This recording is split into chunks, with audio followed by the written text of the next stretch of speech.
The patient experience data that we get from EMS survey team is exceptionally valuable to us because it's valuable to our partners. We can share with our partners what our top box scores are. They want to know, is MedStar's patient experience really good?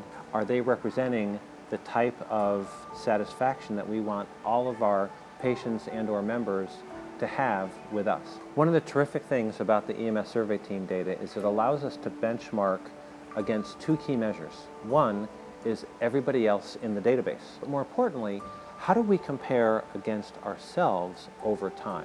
So we can take the data that we get every month, every quarter from the EMS survey team and literally do a run chart, do a plot that shows, are we getting better, are we getting worse, have we plateaued?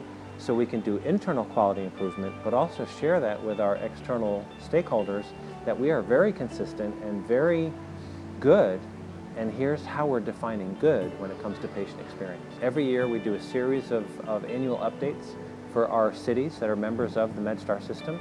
And every single time we do that annual update, our EMS survey team scores is front and center in that discussion. We have an entire section of our website dedicated to patient experience scores, and every single one of the EMS survey team patient experience reports that has been published on MedStar is on that website, and anybody can look at any month, any trend, any quarter, because we know that it's important to many of our stakeholders. You often like to think that your EMTs, your paramedics, your call takers, your business office professionals are doing things that are in the patient's best interest, but that's sort of an assumption until you really start using an outside agency to verify what you think your hypothesis might be.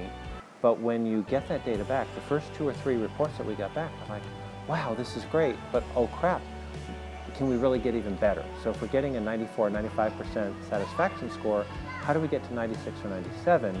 So what we do with this information also is we use it internally. We use it for performance improvement. So when we do annual performance reviews, we review the patient experience scores for that individual employee and give them, in some cases, some mentoring, some additional training to be able to improve their patient experience scores. Third, we use it for promotion. So if you want to be a supervisor, if you want to be a field training officer, if you want to be a manager in our organization, one of the metrics that we use for determining who's eligible or who's going to be scored higher for that potential role is the EMS survey team patient experience data.